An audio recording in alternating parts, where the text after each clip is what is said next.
Hi, everybody. Before we get to another great interview, the Two Opinionated podcast could really use your help. And it's easy, it's free. IMDb, which is the entertainment database, imdb.com, named us a top 100 podcast. We came in at number 82. That's a big deal because there's 15 million podcasts and growing. So to be named to anybody's top 100 list, pretty big deal for us. And the way you can help is to go to imdb.com, look up the Two Opinionated podcast, and that's it. Just bringing our page up. That traffic really helps us out. Our YouTube channel is MeisterCon Pod. All we ask is that you subscribe. It's also free, but that really helps us to attract these amazing guests that we keep bringing on the program.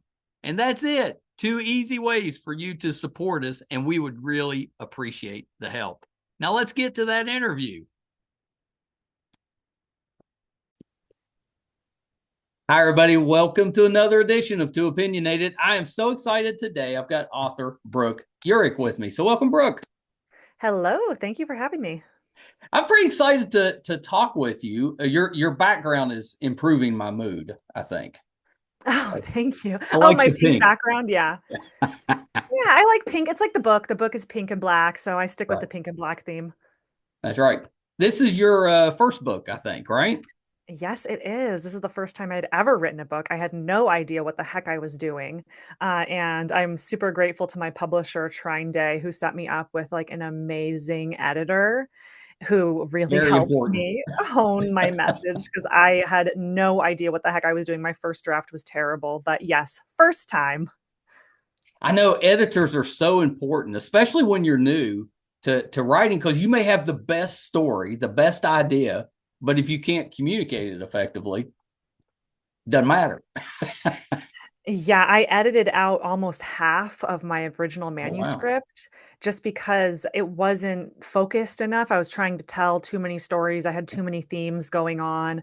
But I think my editor was God sent because she actually had an experience with someone in her family who got involved in sex work. So she was just the perfect person to do this for me. Her name's Camille Cole. She's like absolutely fantastic. That's awesome. Yeah, good for you. You got to have a team.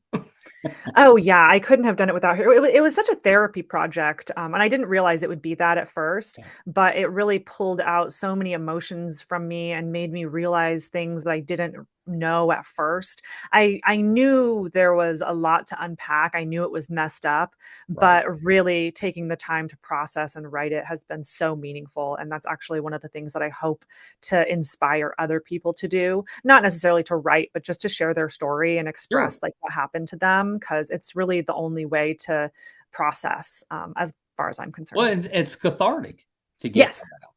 yes, And, yes, and good it's word. hard to know what's going on exactly when you're in it because you don't take the time to really think about it. But once you're away from it a little bit, there you go. And it's even hard to process the whole thing during your first draft. Yeah. Like you really have to get it all out just as quick as you can, because then when you return to it, you draw more emotions and you have more specifics and more memories. So I think that that's a really important thing for writers is like be comfortable with a crappy first draft because Yeah. that first draft is not going to be good. But the more you work It's on just it, a guide. yeah, yeah, it really is just a guide. And I like it's a true story. So I had a very specific storyline because it's really what happened to me and it's really Right. true.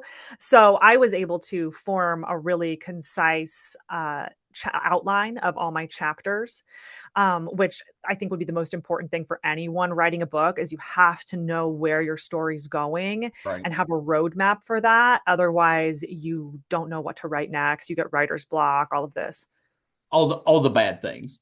Yeah, all the bad things. When it shouldn't be bad, it should be good. It should be fun. And it really is. It's fun. How long did it take you to write? I originally got the idea for the book back in 2021. I was reached out to by a reporter from the New York Times Yeah. after the Matt Gaetz scandal broke. I don't Yes. know if you're familiar with that. Of Yeah. course. So, yeah. So, when that scandal broke, I was reached out to by a couple different journalists, and I thought, like, oh, there's a story coming. Like, I better write my story Right. because maybe people would be interested in what happened to me. And at that time, when I left the company, I was 27. And by that time, I was about 30.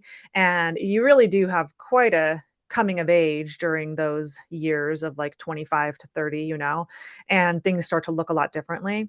That's true So for all of us, I think. yeah, totally. So that's when I got the idea to write the book. And then I wrote a book proposal, and I definitely changed my tune. I had much of it written already, but when I realized that the New York Times and ABC 2020, when I realized those stories were not coming out and they were being buried, Yeah. my tune changed. So I had to rewrite a lot of the book because I changed the way it's written. So, I mean, to answer your question, it probably took me like 3 years. In segments of writing, but when I finally got my publisher, I was able to hammer out the first draft in like maybe 3 months. Oh, that's pretty quick, So really. I mean, 3 years total sounds like a long time. It's not really that long for a book, though.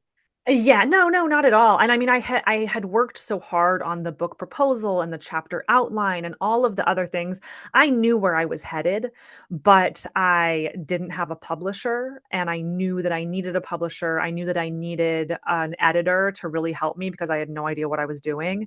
So I wanted to kind of wait until the last possible minute to actually write the first draft because I felt like my opinions and my knowledge and my research, everything was just ever changing.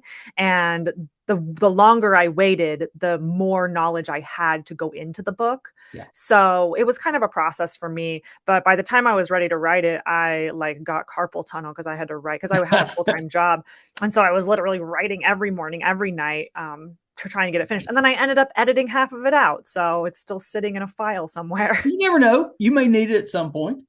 I do. I want to do some deleted scenes because I think Yeah. there are a lot of like good scenes. And I mean, there's a reason I wrote it to begin with, those scenes, but then they just like didn't fit in the narrative. Right. And I really wanted to write a book for people who don't necessarily love to read very much. Because that's kind of You what I know, that actually, I'm glad you said that because reading that, I've been reading it all day. oh It yeah. flows kind of like that. I'm a reader, so I love to read. So, but it was very easy read.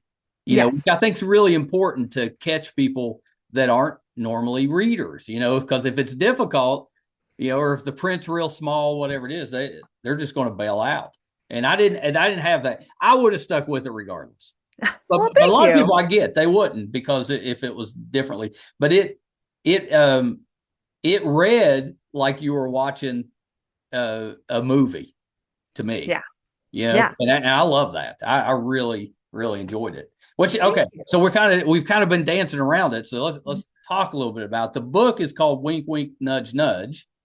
But tell me a little bit about your background, what inspired you to write it. What brought the book about.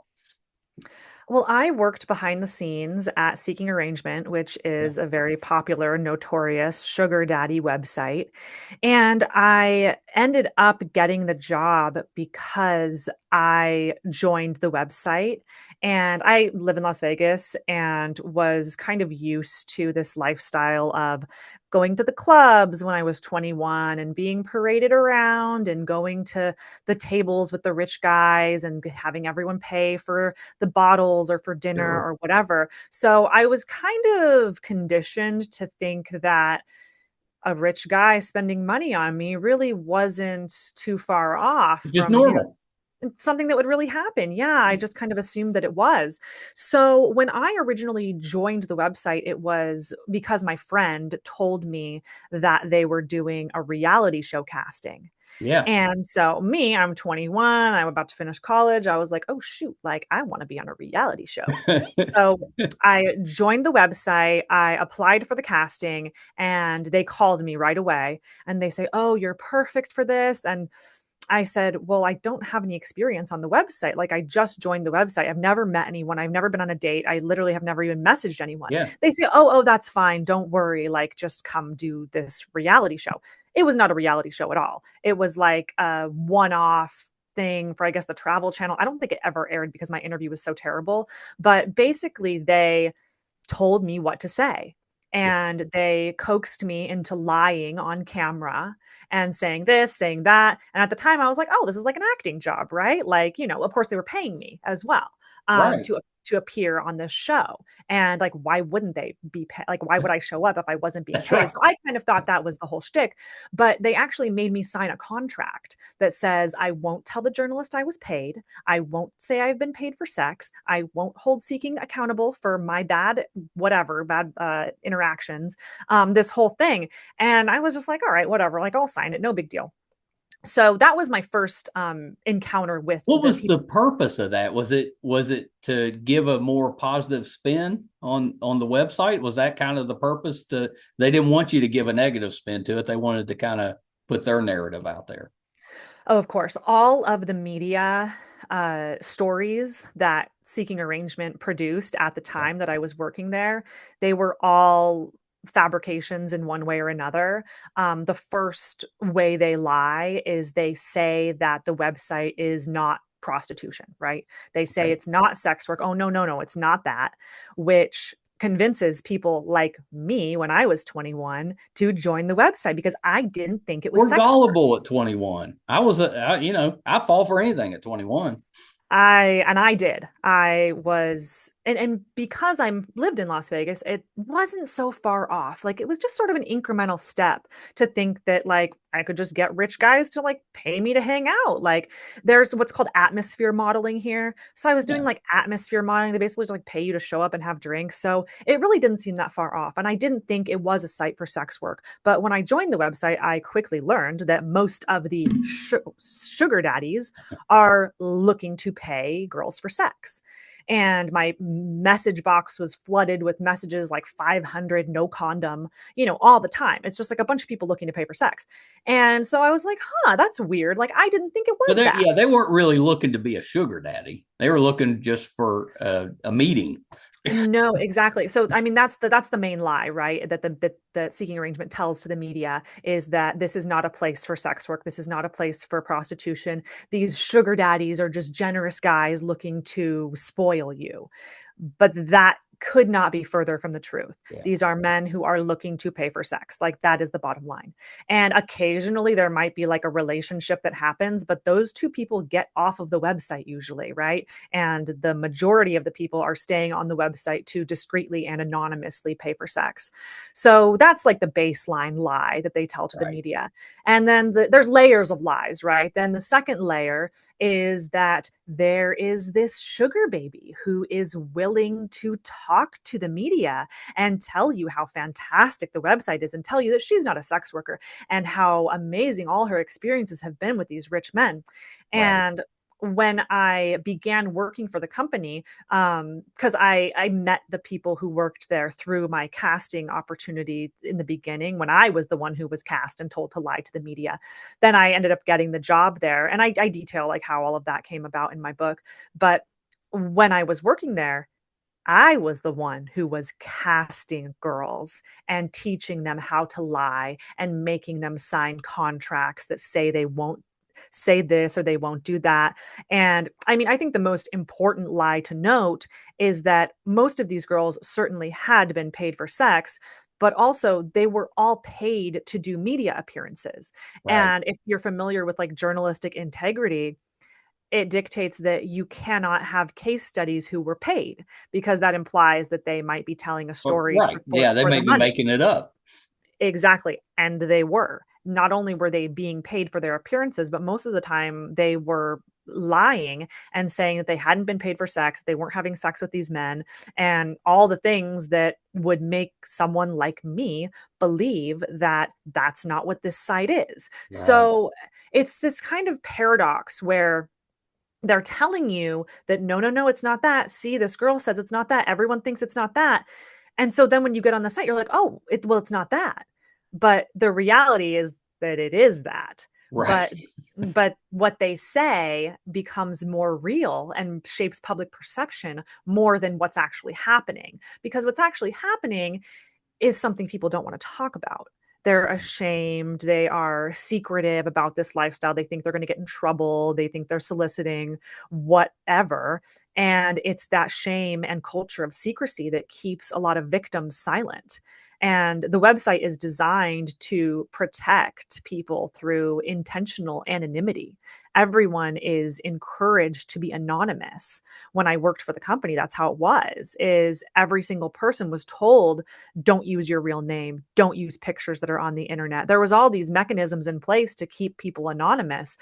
And originally I thought that was to protect me, but as I grew more aware of what's going on, I learned it's to protect the predators. Well, of And that's course. what's really scary. It's actually I mean, super if you don't terrifying. have, if I sign up for a site and I don't have to tell you who I am, maybe I'm a good guy and that's okay. Maybe I'm not. And then, I'm doing stuff that, is not so good.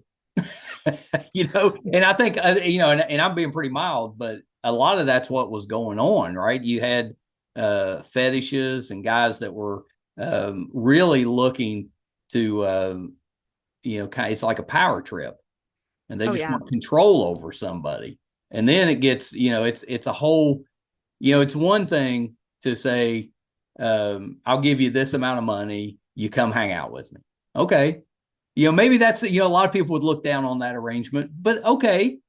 But then even if you agreed later that you were going to engage in some type of sexual act, that doesn't mean that you're just agreeing to whatever craziness that's being thrown at you. And what I imagine happens, because it's the young people that are getting stuck in these situations, is that stuff happens and they end up just blaming themselves and they stay quiet. And that's exactly what happened to me. Yeah. And the situations are a lot more nuanced than $500 for this act. Right. Like for me, I never wanted to like negotiate up front. I was like, well, what if this guy is mean and gross? Like, I don't want to have sex with him. So I was like, oh, well, I'll meet the guy first and then I'll decide like what I'll do. And I only was ever like directly paid for sex one time. Like I negotiated it one time and it wasn't for me. I felt yucky about it. But also, the guy was married, and the majority of the men on the site are married. That doesn't And surprise me. yeah, and when I kind of realized my own personal goals was to like get a rich boyfriend, I was like, well, I can't have a married boyfriend. Right. So I was like, I don't want to date the married guys, but the majority of them are married or they're lying about being married. Right. So it is bad guys. And the problem is the bad guys come back again and again. The site has been around for nearly 2 decades. Hard to So believe.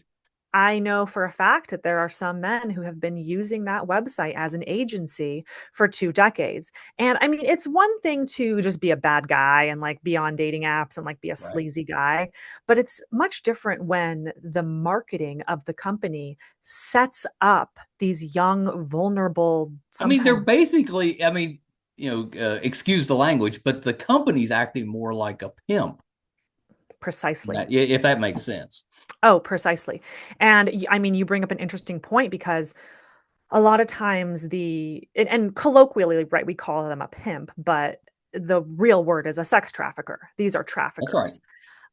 And a lot of times people don't even know that they're being trafficked and they don't even understand. And then most of the time, the blame is placed on either the person who was paying for the sex or the person who was being paid for sex. But most of the time, they don't even look at the traffickers. And this website is exactly that. It is an agency for traffickers. And I know that to be true because I've heard so many anecdotes and stories about this happening, about people getting roped into these situations. And I think one misconception as well is we hear this word sex trafficking thrown around a lot. Yeah. And a lot of people don't really understand what it is. Like they kind of assume it's like, immigrant children being held in cages and bought and sold. Yep. And that certainly does happen. But the more common way that sex trafficking happens is, for instance, through a website like this, or even through someone that the victims know. And what it is one person, usually a man, the pimp, right? The sex trafficker. He is the procurer of these young sex workers. And the procurer takes the sex workers to different locations to then have them paid for sex. And that can look like one man going on seeking arrangement and inviting a bunch of girls to a party. Right. And once the girls get to the party, then they proposition them and they say, well, will you do this? Will you take drugs? Would you do this? And the ones who are complicit and complacent are the ones who are then given money and elevated. And that's kind of the pattern that repeats, is people who are willing to be victims and are willing participants in that, or at first they're willing participants and then maybe later on they don't want to do it anymore, but at that point it's too late and the trafficker might be blackmailing them or threatening them or whatever. That's when the real problems begin. And I think the most vulnerable and most, quote, willing people are the ones who are elevated and given the money, the status. They get to go on private planes if they're willing to do all these things. And I think that kind of theme reoccurs at like many levels of society, right? The people who are complicit are elevated to the next level of power because they are complicit and they are Right. easily malleable and manipulated into doing whatever the higher ups want them to do. And that's kind of what happened to me when I was working there as well, was that I was elevated because I was on the website. So they already knew that I was morally corrupt in a way. So I was willing to do certain things. And that kind of made me a prize because Right. they already knew that I was kind of had this Yeah. If mindset. you're going to do that, maybe you'll do other stuff. Exactly. And it wasn't until I frankly became older and I got elevated to a position that I was reporting directly to the CEO and I was in a room full of the other department heads. It wasn't until then that I really began to understand what exactly is going on, because there's a lot of different elements and channels that contribute to what's happening. Yeah. And I wasn't aware. They keep the departments very siloed when I worked there, so you didn't really know what was going on in the other departments, and that was by design. But eventually, as I started to learn what was going on, it was like this big terrible puzzle, right? And I only had one little piece of the puzzle, Right. but as I grew to know what was going on in the full puzzle, it became very shocking and I was very disgruntled. And I didn't like that they weren't protecting their members. I didn't like that customer support was receiving hundreds and thousands of reports of rape and abuse and victimization of all kinds, and the perpetrators get to walk free because it's anonymous. And the only way they would give out information on people's identities was through a subpoena. And of course, most victims don't have money for a lawyer, don't even probably know what a subpoena is. And they don't want to come to law enforcement because law enforcement will sometimes say, well, were you asking for it on a website like that? Were you soliciting? Right. And I Yeah. personally We think, we as a society kind of shame the victims. oh, of course. Yeah. Yeah. And that's what happens again and again. I mean, even like now I'm like trying to blow the whistle on this after, these big mainstream organizations refused to publish my story. Yeah. I'm the one trying to say like, hey, this is a problem. There's a macro issue going on here. And immediately people are like, oh, well, she's just a stupid hooker and like this and that. And I'm Yeah. just like, okay, like if you're attacking my character, like I've already won the argument because you have no attack on my argument here, which is that this is a problem. Like, I'm Yeah. a symptom of the problem. I'm not the problem. So, I mean, and I do want to take accountability for how terrible what I did was when I worked there. But Sure. it's really hard to understand when you're in it. I mean, people who've been in like abusive relationships or bad jobs or whatever, you convince yourself that it's okay when you're in the moment because it's too hard to change things. Well, sure. But then when you're looking back, hindsight is 2020, and you're like, wow, this was like more terrible than I could have ever imagined. And I had my own coming of age while I was working there, so I was really able to kind of grapple with that after the fact, and that's what the book is Well, about. that's what I was going to ask you because when it was you weren't working there, it made you feel one way, which wasn't great.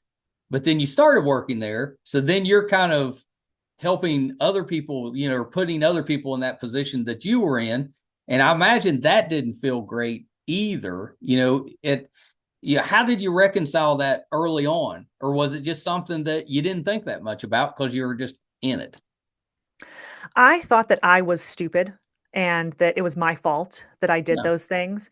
And when I would hear the horror stories from the people who were on the website, of which there were many, and they would tell me all the time, because when I was casting, when I was calling girls and trying to get them to appear in the media as a paid interview, I would hear their stories, and they were not good. They were really sad, and you just kind of block it out a little bit, and you're like, the way I reconcile at the time, or rationalize, was that I was like, oh well, they just want someone to talk to about it because it's a topic that is secretive, and no one wants to talk about it, no one wants to share with their family what's going on. So I was able to like rationalize it in my head, but then as I grew more familiar with the site, I wanted to do something to help the sugar Yeah. babies. So I actually started a website called Let's Talk Sugar, and it was the ultimate sugar baby guide. And it was basically like all different kinds of blogs and YouTube videos and content for sugar babies that informed them how to stay safe, what was really going on the website. We talked about That seems what's called helpful. salt daddies, Oh, which are what's a salt daddy? which is a man who is a bad guy and Oh, using the okay. website Okay. as an agency. Like, it's not Yeah. sugar, it's salt. So I thought that I was helping them through that, and I Yeah. had that in my head for a while, that I'm doing everything I can to help these girls. Like, the website would be around whether or not I was here, so the least I can do is just try and help them. But the more I realized what was going on, is I was at fault for normalizing sugar babying as a type of sex work, but telling them that it's not. And so that was very hard to deal with. But interestingly enough, that website, Let's Talk Sugar, and all the content thereof have been completely scrubbed from the internet. It is nowhere to be found. And that is a mechanism that they use to shed their skin, so to speak, because over time they want to code the website as more vanilla, because they want to absolve themselves of criminal liability. Right. When I first started working there, they use dollar signs. They talk about sugar daddies all the time. They talk about paying tuition with a sugar daddy, all of this. And now, if you go on the website, there is no mention of sugar anything anywhere. No mention of money, Well, they're none. feeling some heat now too, so they're trying to cover their tracks a little bit. I mean, not enough heat. Actually, while I was working there, oh, shoot. Hold on. Sorry about that. That's all My right. I sat on my headphones. While I was working there, actually in 2018, there was this law that was passed, this new litigation called FOSTA SESTA. Are you familiar with it at all? I have heard of that. Yeah. Yeah. Okay. Explain what it is though, because yeah, I'm sure most people haven't. It's got such a weird name. Yeah, it is weird. And I mean, a lot of people haven't heard of it because it was such kind of a fringe thing. So are you familiar with Section 230? No, no, you'll have to tell me that one. So, Section 230 is a provision to the Bill of Rights. It's like an addition to the Constitution, and it's part of the Communications Decency Act of 1996. And basically, Section 230 is this little provision that says that websites are not legally responsible for the content that third party users post. And, back in 1996, no one had any idea that Right. the internet would be Yeah, like that seems like one we may need to adjust now. yeah, yeah, yeah. I mean, It's there was old. basically no internet in 96, or it was just Yeah, starting. it's actually a super interesting story. Um, here. There's this fantastic book by Yeah. Jeff Kosseff called The 26 Words That Created the Internet. And that's basically where I learned everything I know about Section 230, because it's 26 words that created the internet. And it allows websites to be absolved of any kind of legal responsibility for what their users do. Yeah. And while that is a good thing, right? It actually originated from because the laws are incremental, right? It's like, well, this and this and this, Right. and then it kind of moves in a direction. So it actually originated from the publishers of books. So a distributor of books, like a bookstore, is not held as the publisher of that content. And so they applied to that to the internet. Ooh, gotcha. So a distributor of content, a website, is not held as the publisher of that content, which, like, it makes sense, right? Like, of course, you don't want to be held legally liable for like content that like crazy threats in your Well, comments and I stuff like run, that. we run Facebook pages and stuff that kind of coincide, and you have people post just terrible things on there all the time, and you get them off there as quick as you can. But what if you got in trouble when somebody else posted something like that? And sometimes you don't even catch it, at least right away. Yeah, well, it would be Facebook, right? That would be Yeah, legally liable for this crazy stuff. And the internet would not be what it is today if websites were liable for that kind of thing. true. Yeah. So, I mean, I get it. I'm not saying Section 230 is all bad, but where it becomes bad is when it's taken to the extreme with dating websites now. And I mean, back in 1996, no one was dating online. It was like pina coladas and getting caught in the rain kind of thing in the classifieds ads. That was like the closest thing they had. But now people are meeting online and being vulnerable. And websites, dating websites, are not responsible for anything that happens to their users. And that's going through the courts again and again. But sorry to be very long-winded about FOSTA SESTA. So when I was working for the company in 2018, there was this new law, this new provision, a new bill, that is an amendment to Section 230, essentially. So it's like an amendment to an amendment. So it gets very hairy and confusing. But what it states is that websites that facilitate, assist, or support sex work or sex trafficking are no longer covered by Section 230. Okay. So, right, well, as it should be. So, have you ever heard of Backpage? Back page. I'm not sure. I'm not sure. It was shut down as a result of this litigation, this Okay. FOSTA SESTA. So that's the website that was like the problem child, that was being shut down. Yeah. And they were a classifieds website for sex workers, essentially. So Okay. it was $300 an hour or whatever it was. And that website was shut down as a result of FOSTA SESTA because the website was facilitating, assisting, and supporting sex work and sex trafficking. And so when I was working for the company, that law, that bill was passed. And so I thought, like, oh no, like this Yeah, law this is is the certain. end. They're going to shut This it is the down. end. Yeah. Yep. I was like, this law is certainly going to be applied to seeking arrangement, and the website will be shut down. And I mean, my surprise, 6, 7 years later, the website's still around. I mean, they're not getting prosecuted. Like, nothing is happening to them. Not only that, like, congressmen are involved in scandals that Well, yeah. allege Well, that I mean, we they. just saw, Matt Gaetz, he resigned just to avoid some of that stuff coming out. Yeah, and I mean, it's such an interesting situation too, and I do have some insider information on that because I was contacted in 2022 by the attorney that was representing the young girl who was involved with Yeah, Matt the Gates or underage whatever. girl. Allegedly, I don't know. I don't know what happened. I wasn't there. I have no idea. I've never met Sure. Matt Gates. I don't know him. But what the attorney told me is that he was suing Matt Gates and suing Seeking Arrangement at the same time, and I'm sure they settled privately. So that's what I know is that there was a girl who was suing him. And I mean, if I had to guess, I wouldn't guess that Matt Gates was like a user of the website because usually the men in high positions of power, they don't want to get their hands dirty. Right. So they have like other men like Joel Greenberg, who is Mhm. currently serving an 11-year sentence for underage sex trafficking and I think tax evasion. They have men like him who do the procuring, right? So That's he right. is the pimp, he's the trafficker, and then people like Matt Gates are the ones who just enjoy the spoils, and they might not even know that that's where the Who's girl came worse, do from. you think? Is it the guy that's trafficking, or is it the one that's participating in it and using the guy that's trafficking? I have to say it's the trafficker because Yeah. I think there's a lot of situations where I mean, maybe the guy doesn't really know that the girl was from a website or that she's underage or Right. whatever. Like, he doesn't know where she came from. So, I mean, I don't know. I mean, both of them are yucky. It's not for me to Yeah, decide. that's right.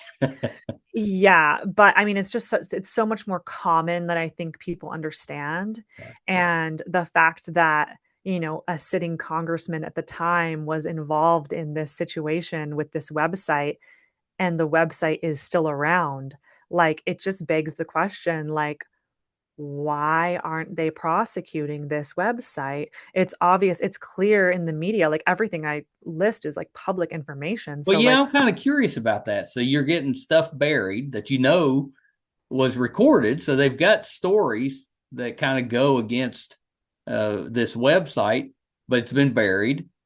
And then to me, if you've got people in power that are using that website, then that website would have dirt on those people in power to kind of force them or coerce them to make sure that the website stays open. and you wouldn't know it was them because it's all anonymous. Right. So if an important person was on there, like, they can just be anonymous, you would never know it's them. And I mean, I know that the website is used as a honeypot and to coerce and manipulate and blackmail people.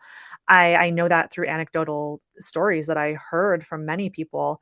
And it's just so interesting that, like, my book is coming out right now at the time when, like, Diddy and the CEO of Abercrombie and Fitch and all of these people are they're, We're hearing Jay-Z now involved in some of that. and I think there's a lot more of them. Yeah. And it's just wild to me that, they used celebrity and their enterprise to coerce people into trafficking and to manipulate them and to get them to stay silent. But a lot of these stories that are coming out are nearly 20 years ago that this was Yeah. happening. And back then, they did need celebrity in their enterprise to conduct their trafficking operations. But today, you just need seeking arrangement to Yeah. conduct those Well, sort of. yeah. Well, and so if you're rich and or a celebrity, I mean, why would you need a dating site? I mean, Uh, just experience. I mean, normally you tend to attract people from the opposite sex or the same sex, whatever your inclination is, but based on the fact that you're a celebrity and have money. yeah, of course. And I don't mean that celebrities are using the website or anything like that. I just mean that the position that Diddy was in, the position of power that he was in to be able to do what he did, you don't need that sort of celebrity or position anymore because you have this website Yeah, they that kind of do it for you. They're that uses their marketing to tee up the ball for traffickers and predators, and they say, "Oh, no, it's just a website full of rich, affluent men who just wanna spoil you." Yeah, it And doesn't have very good controls either, right? As far as the screening process, so they're not really screening anybody out, I don't think. there is no screening Yeah, process. And it's actually interesting because Backpage, that classifieds website for yeah. sex workers that I mentioned that was shut down in 2018, I they actually do know what that is because used to be when you travel, if you bought a newspaper in New York or a big city, it would be in there. Yes. Yeah. So, it was like Craigslist personals Yeah. almost, that sort of thing. But yeah, like an online classifieds for sex. And the thing about Backpage was that it had reviews. So users like sex workers and Johns, they would have reviews of who they were and of their attesting that they were good people or that they paid their bills or they didn't It's like everything else we do. You get a review if you don't cause a scene or whatever. If you're good in the car when you're riding, you get a yeah. nice review. I know, right? Exactly. And it was actually a preferred website for sex workers to stay safe because they could see that a John had reviews. And so some of them would only date people who had recommendations and reviews because that's how they knew that they were going to stay safe. So when the website was shut down, all of those people and some of the people who were kicked off Backpage for having bad reviews, all of those people went over to Seeking Arrangement, where there's no Of reviews, course. where it's all anonymous. So during that time, it was pretty crazy because there was a lot of buzz in the sex work industry about how terrible FOSTA SESTA was for the actual sex workers, which is really interesting because, the litigation is designed to protect them and help them, Sure. but sometimes it actually ends up hurting the people who it's intended to protect because a lot of those sex workers who were using the site as a safe place to find clients, they didn't have a safe place to find Right. They clients took that anymore. away. They went to Seeking Well, Arrangement and found. what do you think there is sex work is the answer just to legalize it and then put restrictions on it? What's what's the answer? Is it just to try to get rid of it? Because that's been going on since the beginning of time. And that's probably not going to just get rid of it. But is it to crack down on the websites, get rid of those? Or is it just make it legal and then police it? What's the answer? I mean, I don't have all the answers, but what I can say is that I think it's very important to call a spade and just be honest about what's happening and not try and rebrand it as sugar dating when in fact it is sex work, it is prostitution. But furthermore, sex work is a really an all-encompassing term. And it includes sexual services, but also sexual performances. So, like OnlyFans, porn, Right. Right. they're all sex workers as well. And I mean, do I think like all sex work should be decriminalized? And I mean, I think it should be more like a box of cigarettes where they can't advertise in certain places, they cannot sell to children, and there's a warning label on the side that says you might be damaged for the rest of your life and read this book before you engage in sex work, that sort of thing. Because, people are going to do what they're going to do. And I don't think you should necessarily criminalize someone for doing what they're going to do. But the point of lying to them and telling them that it's not going to forever damage them, I just don't think there's enough information out there of like the repercussions of like when you're older and how you'll feel about that. A lot of times these like I see these OnlyFans models. Do you know what OnlyFans is? Oh yeah, of course. Yeah, okay. Yeah. It's Yeah. I like mean, a it's everywhere now, right? yeah, I yeah. mean, I if mean, if you it's don't know what it is, go on X for like yeah, 30 seconds and you'll figure it out. yeah. I mean, if anyone doesn't know, it's like and bless your heart if you don't know, but it's like a social media for porn, basically. And it's what's called like a parasocial relationship where you think you are engaging and interacting with this porn star, but in reality, it's like a gay guy behind a keyboard responding to you, like sending you her pictures. And I know that to be true because I know many very wealthy, successful OnlyFans stars. And I think there's this mindset that if you're pretty and you're willing to show your whatever on camera, then you can make lots and lots of money. And while that might be true, I don't think people are understanding how damaging it is to you later on in life. And I mean, the sugar baby thing is one thing, right? Like if I didn't want to tell anyone about the time I was paid for sex, I didn't ever have to tell anyone about that. Like, I Right. could just quietly hide and never tell anyone. But digital content lives forever. That's right. And you don't get a choice as to whether or not your image and your content and you having sex on camera is repurposed for in perpetuity for the rest of your life. And when these girls are 33 years old, like I am, and they're looking back, they're not going to feel the same way. And I think there is going to be a renaissance and sort of a tipping point when these girls who, like I was when I was young, felt much differently, and now we're all coming of age, and we're seeing things for what they are. And I think that'll happen for the OnlyFans fad as well. As people age out of it, they're going to be looking back and saying like, "Oh no, like I don't want my content out there anymore." But It's out it's there. too late, and I Well, think that's um, with you're putting stuff out on OnlyFans with the thinking that no one sees it except for those that you want to see it. But what do they do with it? If record it. you're given something, they record it. They can save it to their computer. They could repost it on the internet. Whatever they want to do with it.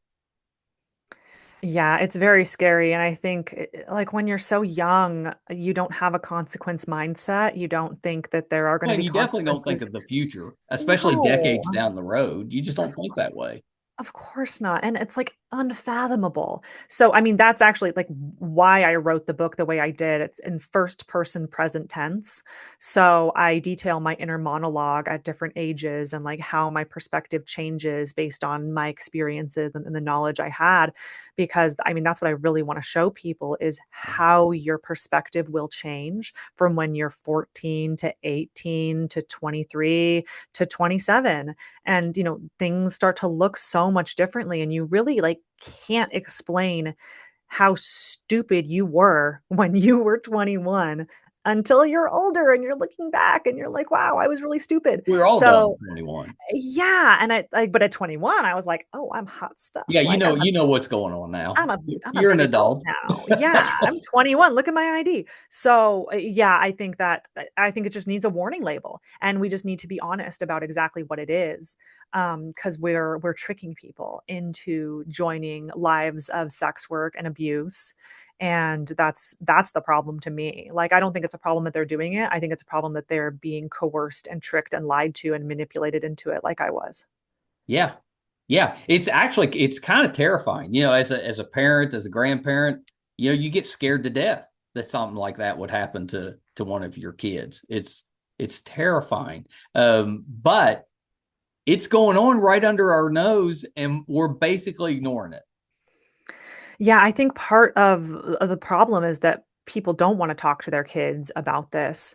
And because they're not willing to have those difficult, gross discussions, their kids are getting roped into this sort of thing. So, I mean, that's one of my goals is I want young girls to be handed my book by their parents who aren't comfortable talking about it, but they're comfortable just handing her the book and saying, "Hey, listen, I see you're thinking about this. I see how you're acting, read this, and Yeah. after you're done let me know how you think."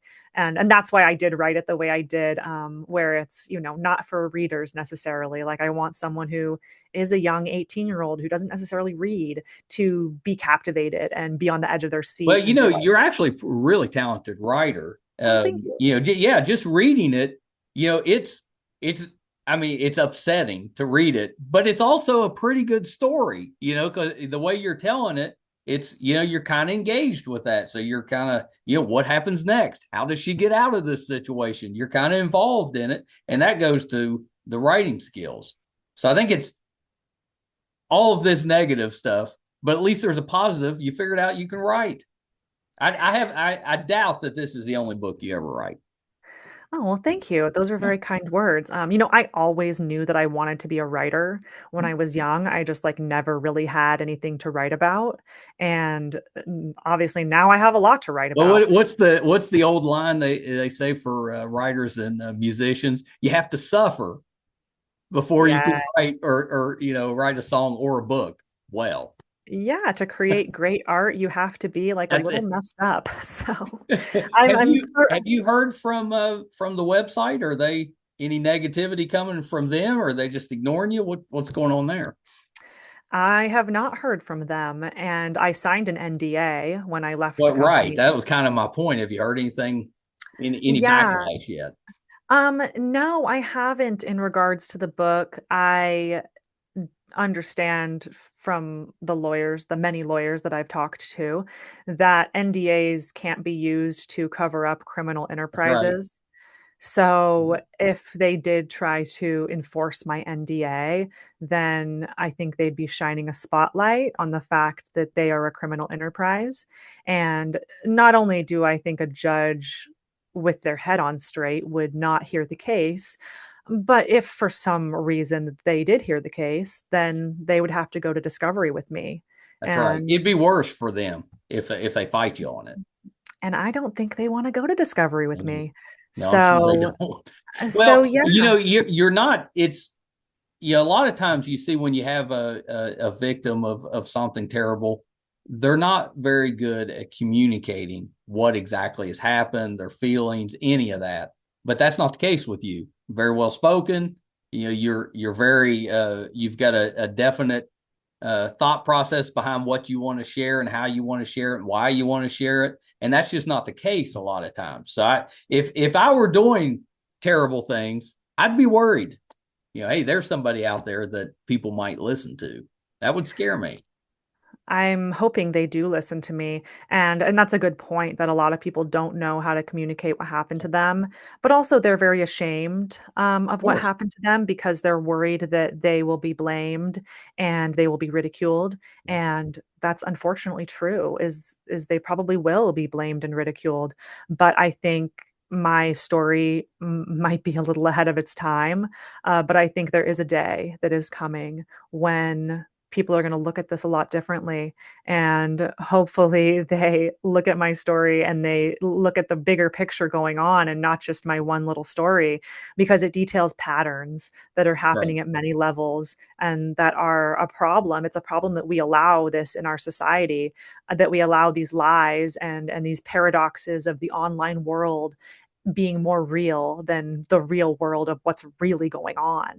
Right. And that is something very hard to wrap your head around when you're a young person being disillusioned with social media and all of this. So I really hope to reach people who have been victimized and help them to release some of their trauma and their shame, because that's really the only data point that they can't control, that the Right. website can't control, is the amount of victims who are out there who have stories of abuse and financial fraud and you name it. Like, it's just a really, really terrible place that has affected so many people. And I mean, it's not just this website; it's many websites in general, dating websites in particular, Yeah. that are not keeping their members safe and are allowing bad actors to continue on the website. So it's a much greater issue than my little story. Sure. Of course. That's just one piece of it. How are you doing with all of this? Because it's been a few years now. Is it, have you kind of come to terms with it? Are you still dealing with some of the repercussions? How are you handling it? I'm sure the writing the book was cathartic, but It you had some was. bad times back then. That tends to affect you as you go through life.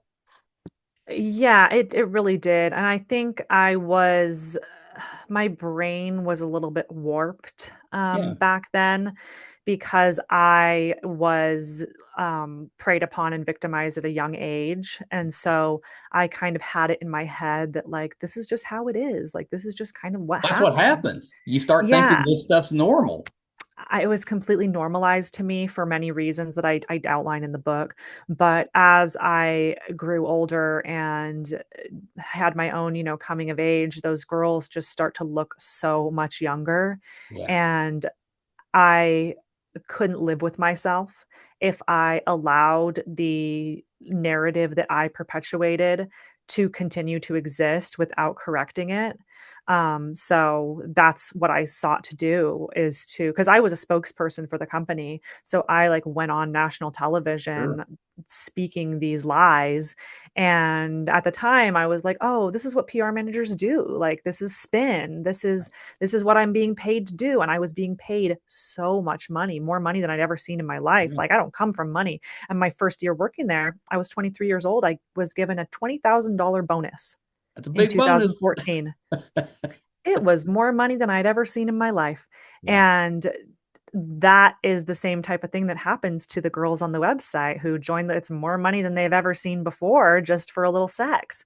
And I think that that's one of the things that I want people to understand, that, it's not easy money, and chasing money will really only make you empty. Past your basic needs being met, like, more money isn't going to make you more happy. It's just going to make you a shell of a person. Yeah. Yeah. Has it changed has it tainted your ability to date or relationships that you're having now? Or is that something you just kind of put in the past? Absolutely. It really does affect my relationships now. I think there are many men who I've dated who are insecure about it, Yeah. or they like have it in their head that, like, I'm after their money or something like this. And I mean, I don't know, like, if they look at how I act and like look at my character now, I think they'll realize that, like, I'm not after anyone's money. And if I was, then I would have married a rich man a long time ago and crawled into my purse at night. But what I found through my own experience is that I don't want to be beholden to a man and his money. I want to make my own money. And if you are subject to being a man's inferior in a relationship, then you're always going to be allowing bad behavior, accepting things you wouldn't normally accept. Like, it's going to make you empty inside. And I don't want that for myself. So I mean, it has been really difficult to date. Like, I don't think there are a lot of men who really understand it, Sure. and I mean, a lot of them Well, do. it's a Like, I tough one. At what point of the relationship do you let them know you've got this book? good point. Yeah, no, I mean, it's day one. Like, I have to let them know I'm an author and I did this. I think yeah, you get out in front of it, and when the right person comes along, it won't. Not that it won't matter, but it won't make the difference. Yeah, I mean, I don't want someone to like me in spite of the book. I want them to like me, That's right. because, like, I am this person and what I've been I think through. it's really commendable that because a lot of us have been through bad times, whatever they are, and we can let that affect us negatively. But you haven't done that. You've really tried to not really make amends, but to pay it forward so that other people don't go through what you've been through. And I think that's so commendable. And it's you're not on here just screaming stuff. You're being very, you're very good with your argument, what you're putting out there. You're believable, and I think that's not always easy to do. So to me, I'm an admirer because I know that it had to take a lot of courage to put that out there. You had to be thinking, what happens if I let people know all this stuff? Yeah, that it is really scary to let people know that I've done all those things. Yeah, And I think most people are not willing to share the deepest, darkest part of what happened to them and what they've done. But I felt so guilty for what I did, for working for that company, for perpetuating those narratives. yeah, Um, to me, it's worse to not say anything at all because, yeah, I could have just not said anything at all right. and just moved on with my Just live life. with the guilt and move on. Yeah, and just buried that shame. But I think that my story tells something that's so important, and I know that, true happiness doesn't come from chasing money. It comes from helping others and serving your community, Yeah. and I truly want to help others with this, and I think I've succeeded, thus far in doing that. I'm getting a lot of messages from people that I say, bet. you know, I thought I was just stupid. Like, I thought I just couldn't make It it was work for just them. me. Yeah, they're like, "Oh, man, I'm such an idiot," I can't believe I like and I mean, I think a lot of people forgot that it happened to them Yeah. because they don't want to think about it. And I mean, that's what I did for a long time is I just like quietly tried to forget about those things. But the older I got, the more I realized that because victims try to quietly forget, the offenders are out there doing it again and Again and again again. and again. Yeah. And, like, think about how many Well, more you had that victims there line are, in the book, right? About the the guys just keep getting older. Girls stay basically the same age. and the girls stay the same age. Yeah, the site has been around for nearly 2 decades at this point.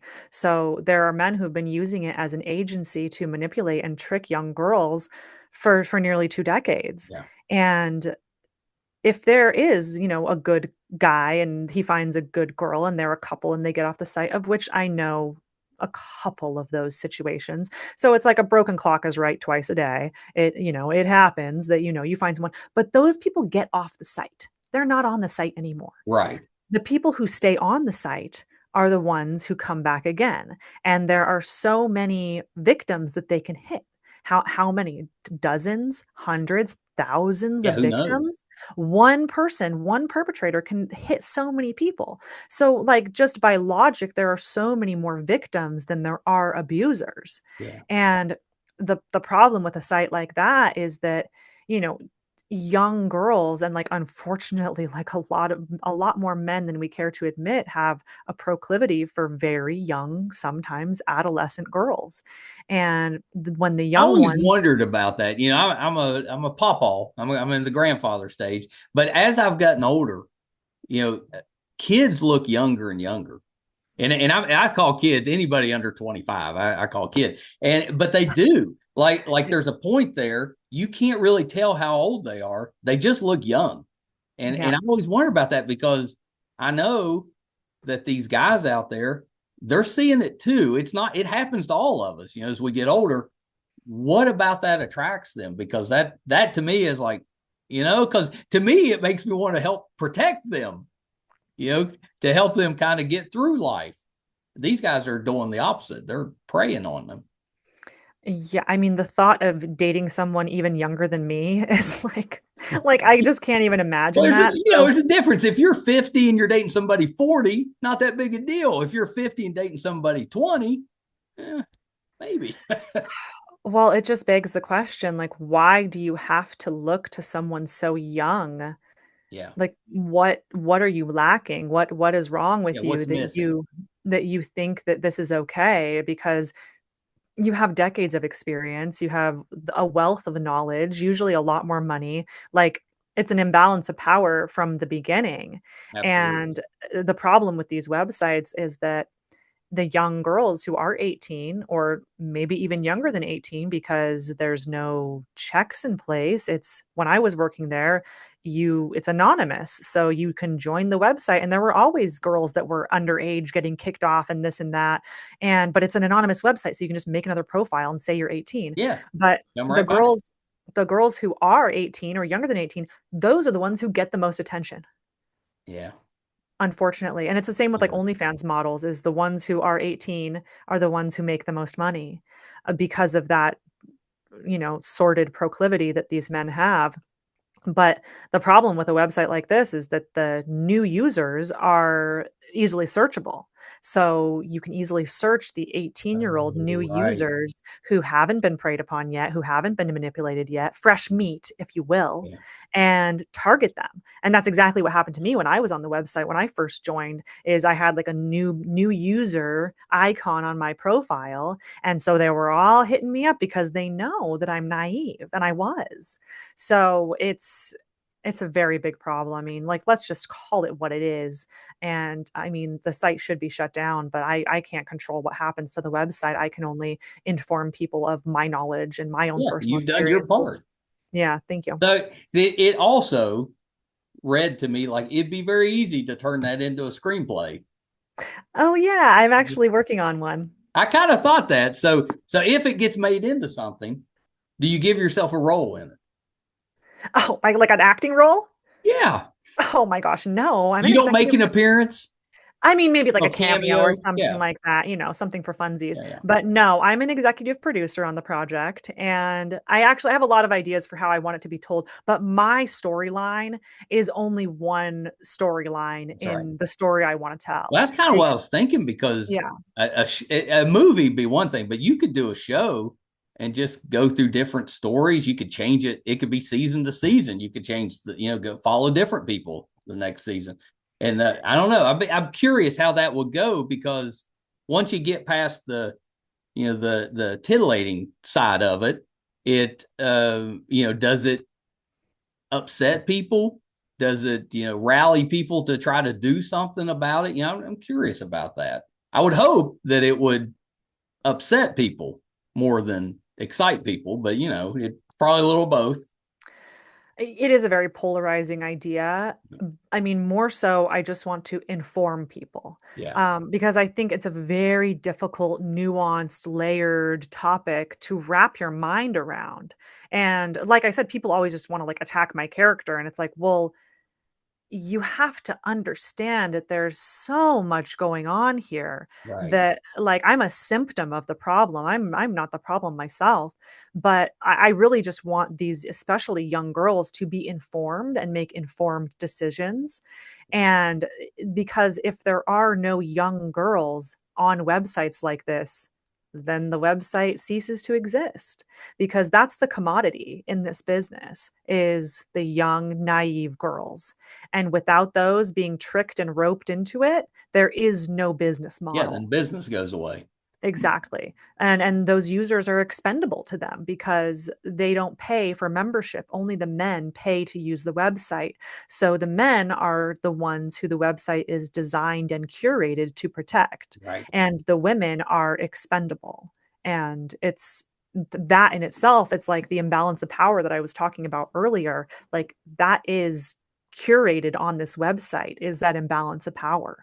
And I think if people even young people could really wrap their minds around that, the money doesn't look so nice anymore when Right. you realize what's truly going on, and maybe you hear some stories of what could really happen to you, or at the very least they go into it very wise to what's going on. Well, that's kind of at the worst. You at least inform them so they know what they're getting into. Yeah, I mean, And and then it's on really them if at that point they continue to do it. that's really all I can do. And that's why I say people are going to do what they're going to do, but I hope they do it after reading my book. So at least they're informed of what kind of horrible people lurk on this website and how these places are designed to trick you, Yeah.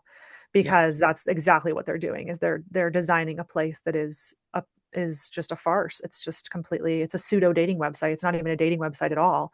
It's a website where people can discreetly pay for sex. Yeah. Yeah. That's exactly what it is. Well, Brooke, thank you so much for coming on the show. The book, Wink Wink, Nudge Nudge, Sexual Exploits and Secrets from Inside a Sugar Daddy Website.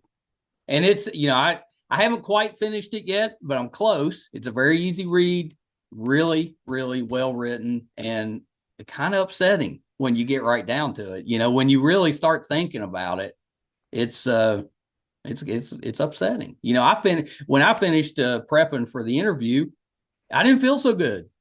Because it's hard not to think of the negative implications of all that with that. And good for you for writing that, for putting yourself out there. I mean, that's very vulnerable of you. That's impressive. I hope when they do make it into something, you'll come back and kind of give us an update on how things are going. Oh yeah, of course. I would love to. And thank you for having me. I every time I read it, I am struck with those same emotions that you're talking about. And I lived it, I wrote it, but every time it's like I'm reliving it again. And I actually just did my audiobook as well. So that's Yeah. available on Audible and I read it. So Oh, you did the reading. That's awesome. yeah. So if you've enjoyed the sound of my voice, you can hear 8 hours of it on Audible. And it was so emotional for me. Like, I did not realize how incredibly emotionally taxing it would be to reread it and then re-listen to it. Yeah, it is very emotional, like you were saying. But more so it's informative. Like, it really tells you what's going on. And I was very candid, and I was able to have my own voice and not have Yeah. that stunted by, some big publishing company. So I think people will enjoy that if they've enjoyed this interview at all. Yeah. Yeah. No, that's awesome. It makes me kind of want to go back and listen to it. Oh, of course, yeah. I'm more of a reader, but I'm starting to switch to audio just because I'm getting older and my eyes get tired quick. So yeah, I may have to go back and listen because yeah, I'd probably enjoy it a lot more with you reading it. The audiobooks I have listened to, the ones that are done by the author, I don't know, it just means more to me. It was a challenge. I actually read it, produced it, and edited it myself Wow. and mastered it and everything. I think that's pretty Yeah. impressive you did all that in 3 years. Oh, well, the audiobook, I did it in like maybe 2 months. Yeah, Oh my that's gosh, it pretty took good. so much longer than I thought it was going to take. But I didn't have any like money to get it professionally mixed or anything. So I was like, Were you sitting in a closet recording this? I was sitting right here. Yeah, Yeah, no, you got a nice setup there. I bought like this box that has like the foam Yeah. stuff in it, and I used that at first, but then I was like, the audio is the same whether or not I'm Yeah, using we that. came to that exact same conclusion. It didn't make a Yeah. difference on the audio, so why use all the bulky equipment? Yeah. So I mean, it's not as crisp as if it was in a studio, like a professional studio. Like, I mean, there are some little issues, and of course, I'm like super hyper focused on like, oh, that's terrible. But Audible says it's okay. They have like very strict parameters Yeah, for well what then is it's okay probably and not. good then. Yeah, Audible So yeah, knows. just don't listen to it with like really good headphones really loud. That's all I ask. Well, okay, so a couple things, Brooke, before I let you go. Where can we purchase the book if we want to read it?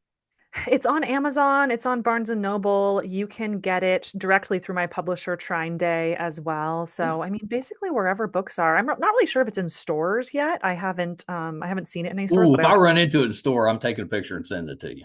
Okay, yeah, I haven't looked also in Yeah, stores. I'm gonna look, but we got a But couple local ones. Yeah, I mean, if you go to a store, you should ask for it, so Okay. that maybe they'll start carrying it. Start carrying But it. yeah, Okay. yeah, like I said, the audiobook, I just released it actually, or it just got approved on Audible a couple days ago. So That's that's exciting. yeah, so it's on there as well. And You're yeah, going to there's also start getting this feedback and you'll be like, you're selling a lot of books in this little town in West Virginia. Oh, I hope so. Yeah, I would love that. And I mean, people can reach out to me too. I'm like not like some celebrity or Well, that was anything. my I have next like question. Where yeah. where can we find you on social media? What's the website? All that.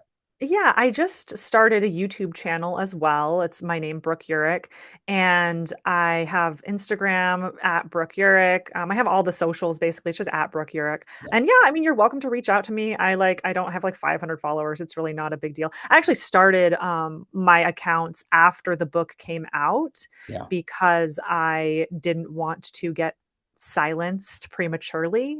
Smart. So it was really important to me to have a physical printed copy of the book out in the world That's right. It's too because late. You can't stop it because now. this can't be altered. This can't be changed. This can't be warped. There are books in people's hands. So that was really important to me before I started like going online and speaking my mind. And to my detriment a little bit because now like I don't have a following and like people like think I'm like some plant or AI or something like that. I'm like, no, I'm really not. Like I just had a Just you. strategy for what I needed to do. So that's kind of if you're wondering, like, well, she's an author, but she doesn't have a following. It's like, yeah, well, I was scared to tell anyone that I was publishing Actually, this that's book. what I thought when I saw it and I saw the followers. They're not bad, but they're kind of low. I was like, I bet she just opened that up when the book came out. Yeah, I didn't want to tip them off Yeah. to what I was doing before it came out. Just I because I got a was feeling you're going to get a lot more oh, coming. thank And you. just as it Yeah. gets out there and you're doing all the interviews and that stuff, people start hearing about it. I look for that it'll go way up. Yeah, I just want people to share Yeah. it with like someone in their life who they think could benefit from it, like especially young people, young girls who are trying to monetize their sexuality or like thinking overt sexuality is going to get you somewhere. Right. Um, it gets you to hell. That's where it Right. gets you. I'm going to use that line as Yeah. my granddaughters come of age. Yeah, right.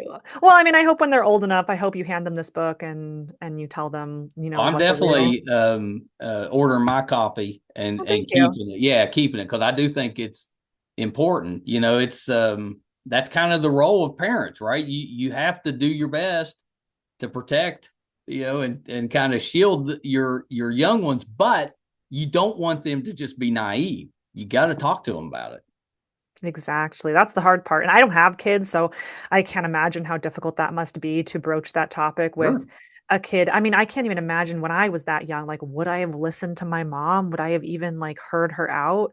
I When don't you got to know. do it, I mean, the age that you have to have those conversations gets younger and younger. Yep, Now that what part. are you talking, like 11, 12? Probably you have to start talking about that stuff. Maybe sooner. I don't know. Yeah, I mean, there's just so many like overtly sexual innuendos and characters like I'd in say these before they're shows. a And teenager, because once they hit that 13, 14, then that's when everybody starts kind of hanging around a little bit. oh, certainly. Yeah, I think it does start younger and younger, especially with how social media is. People can just get this information and form their opinions at a very Right. young age, based on something that's not real because the internet is not reality, but it forms our opinions and shapes our It does. the way we act. So it's that crazy paradox I was talking about. It's very scary. Well, Brooke, thank you. Please come back and best of luck. I think what you're doing is a really positive thing. I think it's going to have a really positive effect. I'm excited to see it, but that's it. You have to come back. You got to give us an update down the road because I want to hear the stories because I think you're going to get a lot of positive feedback and probably a little bit of negative too. Oh, certainly. Yeah, it's a very polarizing topic, but I mean, those are the ones that get the most clicks. So, yes, I would love to come back when I have some more information for you. Do a little update in like a year. That'd be great. That'd be great. Okay, hold on one second. Brooke Urick, the book again. Wink, wink, nudge, nudge.